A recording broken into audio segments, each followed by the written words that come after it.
ગુજરાત એટીએસે પકડેલા 3 આતંકી કેસમાં મોટો વળાંક સામે આવ્યો છે. આતંકીઓ પાસેથી ઘાતક રાઇઝિંગ ઝેર અને હથિયારો કબજે કર્યા બાદ કેસની ગંભીરતાને ધ્યાનમાં લઈને કેન્દ્રીય ગૃહ વિભાગે તપાસ એનઆઈએને સોંપવાનો આદેશ આપ્યો છે. હવે એનઆઈએની અમદાવાદ યુનિટ આ આતંકી નેટવર્કની ઊંડાણપૂર્વક તપાસ કરશે.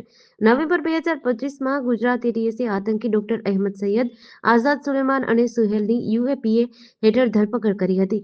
તપાસમાં ખુલ્યું કે ત્રણેય આઈએસકેપી હેન્ડલર અબુ ખદીજા સાથે સંપર્કમાં હતા અને તેના ઇશારે હથિયારોની હેરાફેરી કરતા તથા રાઇઝિન ઝેર બનાવવાની પ્રવૃત્તિમાં સંડોવાયેલા હતા. વોન્ટેડ આતંકી હેન્ડલર અબુના આદેશ બાદ ખોરાકીય પાણીમાં રાઇઝિન ઝેર ભેળવી મોટા પાયે જાનહાનિ કરવાનું ષડયંત્ર ઘડાયું હતું. સુરક્ષા એજન્સીઓએ સમયસર કાર્યવાહી કરીને ભયાનક ઘટનાને અટકાવી છે. જ્યારે હવે એનઆઈએ આ કેસમાં આંતરરાષ્ટ્રીય કડીઓ અને નાણાકીય નેટવર્કની પણ તપાસ કરશે. અગાઉ ગુજરાત કે દેશના કોઈ ભાગમાં મોટો આતંકવાદી હુમલો કરવાની તૈયારીમાં રહેલા આઈએસઆઈએસના 3 આતંકીને ગુજરાત એટીએસે ગાંધીનગર અને બનાસકાંઠા જિલ્લામાંથી ઝડપી પાડ્યા હતા. રાજકોટ શહેરમાં 10 જાન્યુઆરીના રોજ આંતરરાષ્ટ્રીય પતંગ મહોત્સવ યોજાવાનો છે. વાયબ્રન્ટ સમિટને અનુલક્ષીને અગાઉ પ્રવાસન વિભાગ દ્વારા આંતરરાષ્ટ્રીય પતંગ મહોત્સવ યોજવાનો હતો. એને બદલે હવે મહાનગરપાલિકાના યજમાન પદે પતંગ મહોત્સવ યોજાશે. સામાન્ય રીતે મહાનગરપાલિકા દ્વારા રેસકોર્સ કે ધર્મેન્દ્રસિંહજી કોલેજના મેદાનમાં પતંગ મહોત્સવ યોજાય છે. આ વખતે અલગ અલગ 4 મેદાનમાંથી કોઈ એક મેદાન નક્કી કરવામાં આવશે, જેમાં ધર્મેન્દ્રસિંહજી કોલેજ સહિત 4 મેદાન અંગે વિચારણા કરવામાં આવી રહી છે. આ પતંગ મહોત્સવમાં 50 કરતા વધારે દેશોના પતંગબાજો ભાગ લેશે.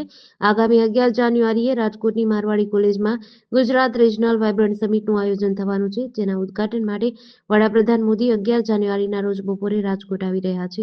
મહાનગરપાલિકા દ્વારા એક તરફ વડાપ્રધાનના રોડ શો માટે પણ તૈયારીઓ શરૂ કરી દેવામાં આવી છે. બીસીસીઆઈએ શાહરૂખ ખાનની આઈપીએલ ટીમ કોલકાતા નાઇટ રાઇડર્સને બાંગ્લાદેશી ખેલાડી મુસ્તફિઝુર રહેમાનને ટીમમાં હટાવવાનો આદેશ આપ્યો છે. બાંગ્લાદેશમાંથી લઘુમતી હિન્દુઓ પર ચાલી રહેલી હિંસાને કારણે તેમને હટાવવાની માંગ ઉઠી રહી હતી. બીસીસીઆઈ સચિવ દેવજીત સૈકિયાએ કહ્યું હતું કે તાજેતરના દિવસોમાં જે ઘટનાક્રમ સામે આવ્યા છે એને જોતા બીસીસીઆઈએ આઈપીએલ ફ્રેન્ચાઇઝી કોલકાતા નાઇટ રાઇડર્સને તેના એક ખેલાડી બાંગ્લાદેશના મુસ્તફિઝુર રહેમાનને ટીમમાંથી મુક્ત કરવાનો નિર્દેશ આપ્યો છે. સાથે જ બીસીસીઆઈએ એ પણ કહ્યું છે કે જો ફ્રેન્ચાઇઝી કોઈ રિપ્લેસમેન્ટ ખેલાડીની માંગ કરે છે તો તેને તેની મંજૂરી આપવામાં આવશે. બાંગ્લાદેશમાં હિન્દુઓ સાથે થઈ રહેલી હિંસા વચ્ચે રહેમાનના આઈપીએલમાં રમવાનો વિરોધ થઈ રહ્યો છે. ત્યાં છેલ્લા 14 દિવસમાં 3 હિન્દુની હત્યા કરાઈ છે. આઈપીએલ 2026ની શરૂઆત 26 માર્ચથી થશે, જ્યારે લીગનું ફાઇનલ મેચ 31 મેના રોજ રમાશે. વેનેઝુએલાની રાજધાની કારાકાસમાં શનિવારે રાત્રે ઓછામાં ઓછા 7 હવાઈ હુમલા થયા છે. પહેલો હુમલો સ્થાનિક સમય મુજબ રાત્રે લગભગ 2 વાગ્યે થયો હતો. હુમલાના એક વાયરલ વિડીયોમાં શહેર ઉપરની લગભગ 10 વિમાનો પસાર થતા જોવા મળે છે, જે ઓછી ઊંચાઈ પર ઉડી રહ્યા હતા. રોયટર્સ અનુસાર શહેરના ઘણા વિસ્તારોમાં જોરદાર અવાજો સંભળાયા, જ્યારે એક મોટા સૈન્ય અડ્ડા નજીક આવેલા દક્ષિણી વિસ્તારમાં વીજળી ગુલ થઈ ગઈ. ધમાકાઓ પછી શહેરના અલગ અલગ વિસ્તારોમાં લોકો ગભરાઈને રસ્તા ઉપર આવી ગયા. હાલ એ સ્પષ્ટ નથી કે ધમાકાઓનું કારણ શું હતું. વેનેઝુએલા સરકાર તરફથી આ ઘટના પર કોઈ પ્રતિક્રિયા આવી નથી. જો કે એવું મનાઈ રહ્યું છે કે આ હુમલા અમેરિકા તરફથી થયા છે. આ ઘટના એવા સમયે બની છે જ્યારે વેનેઝુએલા અને અમેરિકા વચ્ચે સંઘર્ષ વધ્યો છે. વડોદરા શહેરના અકોટા વિસ્તારમાં આવેલી રાધાકૃષ્ણ પાર્ક સોસાયટીમાં રહેતા 74 વર્ષીય વૃદ્ધની સોનાની ચેઇન ઝૂંટવી લેવાના ઘટના સામે આવી છે. આરોપી સ્વિગી કંપનીનું કેસરી રંગનું ટી-શર્ટ પહેરીને એક્ટિવા પર આવ્યો હતો અને પાર્સલ આપવાના બહાને વૃદ્ધને ઘરની બહાર બોલાવી ચેઇન ઝૂંટવી લીધી હતી. બોમ્બ હોવાની આશંકાથી પરિવાર પાર્સલ ખોલવામાં ગભરાયો હતો. છેવટે માંડ પાર્સલ ખોલતા તેમાંથી બુંદીનું પેકેટ મળ્યું હતું. સમગ્ર ઘટનાના સીસીટીવી ફૂટેજ સામે આવતા અકોટા પોલીસે ફૂટેજની મદદથી આરોપીની શોધખોળ શરૂ કરી છે. આ અંગે અકોટા પોલીસ સ્ટેશનમાં ફરિયાદ નોંધાવનાર વૃદ્ધ હસમુખભાઈ જયરામભાઈ પટેલે જણાવ્યું કે 3 જાન્યુઆરી 2026ના રોજ સાંજે લગભગ 4 વાગ્યે તેઓ અને તેમના પત્ની ઘરે હતા. તે સમયે એક વ્યક્તિ સ્વિગીનું કેસરી રંગનું ટી-શર્ટ પહેરેલો અને માથે હેલ્મેટ લગાવેલો એક્ટિવા લઈને તેમના ઘર પાસે આવ્યો હતો. નવસારી નેશનલ હાઈવે નંબર 48 પર આજે વહેલી સવારે એક ગંભીર અકસ્માત થયો હતો. બુલેટ ટ્રેન પ્રોજેક્ટના મજૂરોને લઈને જતી બસ અને એક કન્ટેનર વચ્ચે ટક્કર થઈ હતી.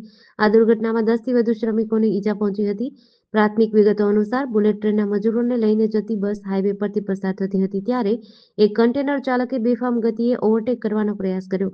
ઓવરટેક કરતી વખતે કન્ટેનરનો પાછળનો ભાગ બસ સાથે અથડાયો, જેના કારણે અકસ્માત થયો. ટક્કર એટલી જોરદાર હતી કે બસમાં સવાર મુસાફરોમાં ભયનો માહોલ છવાયો હતો.